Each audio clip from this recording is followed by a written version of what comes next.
Тэги. Энэ төмөр хийцэн дүүнэр түжигнүүлж байгааз.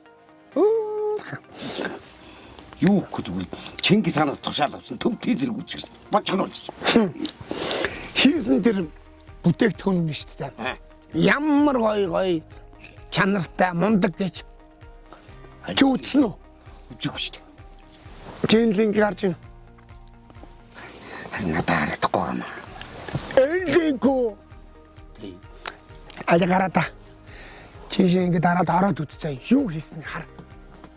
Төмтөд төмөр хийцээс та бүхэн маань сарвч болон малын гашаа, цуслан байвуулын гашааг захиалан хийлгэснээр өөрсдөр нь угсралт болон суулгалтаа хийлгэхээс гадна Улаанбаатар хотоос зайдуу өрших захиалагч нартаа орон нутгийн унаанд нь 50 өгч үйлчилж байна. Энэхүү сарвчийг 2-3 хүн 20-30 минутанд мөн адуу өгөхөр богводын хашааг 5-10 минутанд барьж босгох боломжтой юм. Ухаалаг хэрэглэгч малчин та бүхэн маань өөрийн хөрөнгө мөнгө цаг хугацаа хэмнэн хашаалжуулах бүхий л төмөр хийцийг төмөр хийцээс захиалах боломжтой юм.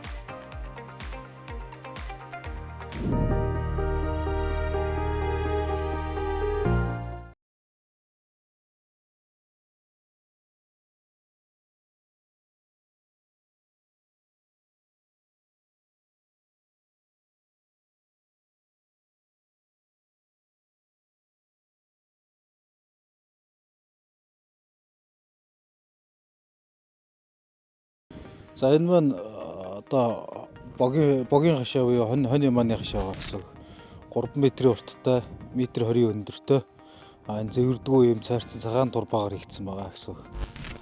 За ер нь бол энэ нөгөө зөөврийн зориултаар хийгдсэн учраас хаач аваа явахад авсаархан хөнгөн ачитэхэд авсаархан хялбар өсрөхөд маш хялбар хашаа байгаа гэсэн. Одоо энэ талд байгаа нь болохоор энэ адууны хашаа байгаа.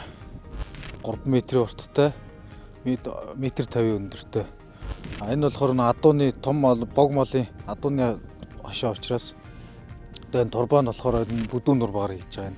40 турбаагаар 200 цантай 40 турбаагаар хийж байгаа. Тэгэхээр энэ маш сайн бат бөх. Мөн адилхан зэвэрдгүү цайрцсан цагаан турбаагаар хийгдэж байгаа гэсэн. Тэгээ энэ одоо манай угсардаг зөөврийн сарвч харагдаж байна. Энэ болохоор ингээ 14 харьцаатай. Тэгээд төмөр араам зангидаад дотор нь банц шахаад тэгээ гадна талд нь ингээ дээврийн төмөр хадаж өгсөн байгаа гэсэн. Энэ маань болохоор ингээд ачхад ерөөс ингээ тал бортор ачаал болно гэсэн. Одоо манай сарвч маань угсардаг сарвч маань. Тэгээд одоо ингээ хөдөөнийхэн отор нүүдлээр явхад хаач явж угсрахад хялбар хөнгөн авсаархан. Тэгээ энийг ингээд одоо өвлийн улиралдаа ингээ малынхаа сарвчаар ашиглаж болно. Зуны улиралдаа одоо ингээд юу гэдэг ингээд нэг 2 гоёрон ч юм уу ингээд салгаад арай жижиг авсаархан болгоод ингээд дотор нь ингээд юм хадгалах агуулахаар бас ингээд ашиглах боломжтой. Ер нь бол бүх төрлөөр ашиглах боломжтой байна манай малын сарвч маань.